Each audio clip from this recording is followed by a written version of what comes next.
Bengal SIR से पूरा देश हिल गया है। 90 लाख से ज्यादा वोटरों का वोट इलेक्शन कमीशन ने काट दिया है और इन टॉप 3 में से 2 कॉन्स्टिट्यूएंसीज में मुस्लिम आबादी सबसे ज्यादा है। चुनाव आयोग कह रहा है कि जब तक आप हमारा शक दूर नहीं करते कि आप इस देश के हैं या नहीं, तब तक हम आपको वोट नहीं करने देंगे। एक राज्य और 90 लाख से अधिक वोटर्स का वोट काट दिया गया और अभी तक सरकार और इलेक्शन कमीशन चुप है। तो सवाल ये उठता है कि इसमें आम मतदाताओं की क्या गलती थी? जब चुनाव के पहले सत्यापन नहीं हो पा रहा, तो चुनाव की तारीख आगे क्यों नहीं की जा रही?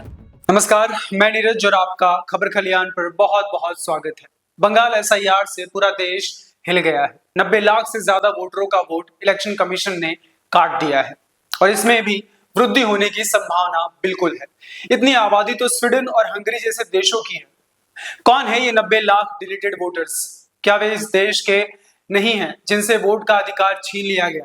क्या election commission of India press conference कर लिस्ट जारी करेगा कि इनमें से कितने बांग्लादेशी हैं और रोहिंग्या हैं? इलेक्शन कमीशन बताए या ना बताए, देश में स्वतंत्र बचे मीडिया संस्थाएं और डेटा रिसर्चर्स ने तो बताया है कि इन 90 लाख में से कई कॉन्स्टिट्यूएंसीज से मुस्लिम वोटर्स का नाम सबसे ज्यादा काटा गया है। पिछले वीडियो में मैंने आपको बताया था कि ऑल्ट न्यूज की रिपोर्ट के मुताबिक भवानीपुर सीट, जहां से खुद ममता बनर्जी चुन के आती हैं, और बालीगंज सीट से अधिकांश मुस्लिम वोटर्स का वोट काटा गया है, यानी उनका संवैधानिक अधिकार वोट करने का अंडर एडजुडिकेशन कैटेगरी के तहत कैसे छीन लिया गया है, मैंने आपको बताया था। यानी चुनाव आयोग को इस कैटेगरी के वोटर्स पर संदेह है और जिनका सत्यापन होना बाकी है। इस कैटेगरी में भवानीपुर में हिंदू वोटर्स के मुकाबले मुस्लिम वोटर्स का नाम 4 गुना ज्यादा है। बालीगंज में 2.7 गुना ज्यादा है। बंगाल के 3 कॉन्स्टिट्यूएंसीज में सबसे ज्यादा वोटर्स के वोट काटे गए हैं। मुर्शिदाबाद, यहाँ 4,55,000 से ज्यादा वोटर्स के वोट काटे गए हैं। उसके बाद नॉर्थ परगनाज, यहाँ 3,25,000 से ज्यादा वोटर्स के वोट काटे गए। मालदा, यहाँ 2,29,000 से ज्यादा वोटर्स के वोट काटे गए और इन टॉप 3 में से 2 कॉन्स्टिट्यूएंसीज में मुस्लिम आबादी सबसे ज्यादा है। मास डिलीशन की कहानी यही खत्म नहीं हो जाती। नंदीग्राम में 96% कटने वाले नाम मुस्लिम समुदाय से है। साबर इंस्टीट्यूट द्वारा किए गए ड्राफ्ट रोल्स की स्टडी में पाया कि नंदीग्राम में कुल काटे गए 2826 नामों में से 2700 मुसलमान हैं। नंदीग्राम सीट से ही बीजेपी के शुभेंदु अधिकारी चुन के आते हैं। सोचा आपको मैं बताते चलूं। भारत के इतिहास में पहली बार ऐसा हो रहा है कि चुनाव आयोग लॉजिकल डिस्क्रिपेंसी कैटेगरी के तहत वोटरों को अंडर एडजुडिकेशन के तहत नाम काटा जा रहा है, यानी जिन पर चुनाव आयोग को संदेह है। पहले ऐसे हुआ करता था कि चुनाव आयोग सुनिश्चित करता था कि हर एक नागरिक का नाम वोटर लिस्ट में हो, लेकिन हम देख रहे हैं कि बिहार से शुरू हुआ एसआईआर से पूरी जिम्मेदारी वोटरों पर डाल दी गई है। चुनाव आयोग कह रहा है कि जब तक आप हमारा शक दूर नहीं करते कि आप इस देश के हैं या नहीं, तब तक हम आपको वोट नहीं करने देंगे। ऐसे कुल 27 लाख से ज्यादा वोटर्स हैं जिनको इस कैटेगरी के तहत वोट के अधिकार को फ्रीज कर दिया गया है और 22,153 केसेस जुडिशियल ऑफिसर्स के सामने तो अभी पेंडिंग है, यानी डिलीशन के आंकड़ों में और वृद्धि हो सकती है। मार्च 10 को सुप्रीम कोर्ट ने अंडर एडजुडिकेशन कैटेगरी की सुनवाई के लिए 19 एपेलेट ट्रिब्यूनल्स गठित की थी।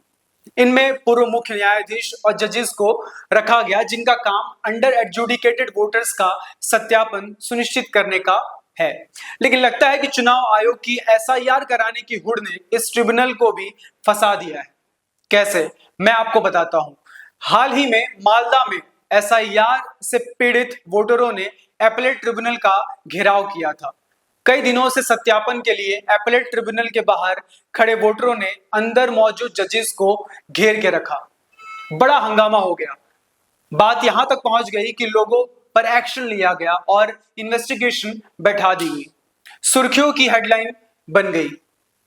एक और बड़ा एक्सपोज जो हेडलाइन नहीं बनी या नहीं बनाई गई, वो ये है कि इस 19 एपेलेट ट्रिब्यूनल्स में से सिर्फ 6 एपेलेट ट्रिब्यूनल्स ने काम करना शुरू किया है, जिसे रिटायर्ड जजेस देख रहे हैं। बाकी के 13 एपेलेट ट्रिब्यूनल्स ने काम शुरू नहीं किया है अभी तक। ये बात द प्रिंट ने अपने रिपोर्ट में बताई है। सोचिए, बंगाल का चुनाव सर पर है और यहाँ लाखों वोटरों को अंडर एडजुडिकेशन में डाल के उनका वोटिंग राइट्स फ्रीज कर दिया गया है। और जिनको सत्यापन करना था वो उनमें से कई ट्रिब्यूनल्स शुरू ही नहीं हुए हैं। ये सीधा सीधा डिसएनफ्रेंचाइज नहीं है तो क्या है? एक राज्य और 90 लाख से अधिक वोटर्स का वोट काट दिया गया और अभी तक सरकार और इलेक्शन कमीशन चुप है। जस्टिस जयमाला बागची का ये बयान सुनिए। अंडर एडजुडिकेशन विवाद पर जस्टिस जयमाला बागची कह रहे हैं कि सुनवाई में वक्त लग सकता है, लेकिन इन डिलीट किए गए वोटर्स को वोटर लिस्ट में रखने का अंतरिम ऑर्डर नहीं दे सकते, सिर्फ इस आधार पर कि उन्हें जल्दी रेखांकित कर दिया गया है। यानी जिनका सत्यापन नहीं हो पाया है वो इस बंगाल चुनाव में अपना वोट नहीं डाल सकेंगे, क्योंकि उनका सत्यापन चुनाव आयोग और सुप्रीम कोर्ट द्वारा गठित एपेलेट ट्रिब्यूनल्स चुनाव के पहले इनका सत्यापन नहीं कर पाई। तो सवाल ये उठता है कि इसमें आम मतदाताओं की क्या गलती थी? जब चुनाव के पहले सत्यापन नहीं हो पा रहा तो चुनाव की तारीख आगे क्यों नहीं की जा रही? एक लोकतांत्रिक देश में एक राज्य से चुनाव के ठीक पहले 90 लाख वोटरों को वोट के अधिकार से वंचित करना कितना उचित है? आप ही हमें बताइए। और हमारा चैनल सब्सक्राइब करें, सपोर्ट करें। बहुत बहुत धन्यवाद।